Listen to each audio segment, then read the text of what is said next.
Mungu hufanya njia pasipo na njia. Mungu hufanya nuru palipo na giza.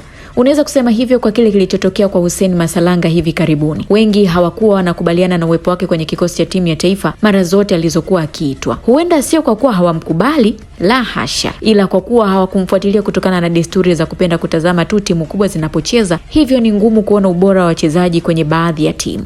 Lakini watu walikuwa hawajiulizi kwa nini anaitwa kwenye kikosi hicho zaidi ya mara 7 mfululizo. Mwanetu ni mmoja kati ya watu waliokuwa wanapingwa vikali kuitwa timu ya taifa, tena kwa maneno makali, lakini akapiga moyo konde, akasonga mbele. Maturity ni nini?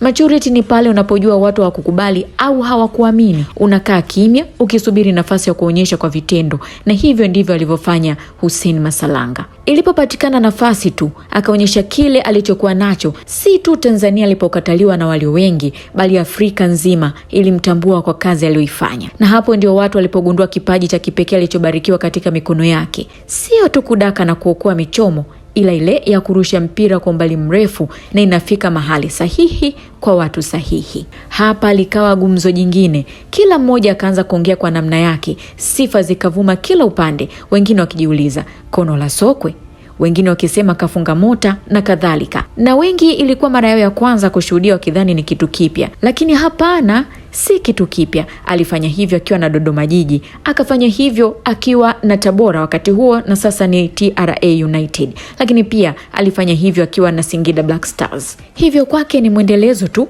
wa kile alichokuwa kikifanya mara zote, labda sasa kwa ubora zaidi. Sasa hapa ule msemo unaosema wakati wa Mungu ni wakati sahihi ukazidi kuimarika baada ya kutoka kwenye masimango, matusi na kejeli. Masalanga sasa amepanda katika daraja la juu. Kwa sasa masimango kidogo, sifa kama zote. Wazungu wanasema real recognize real.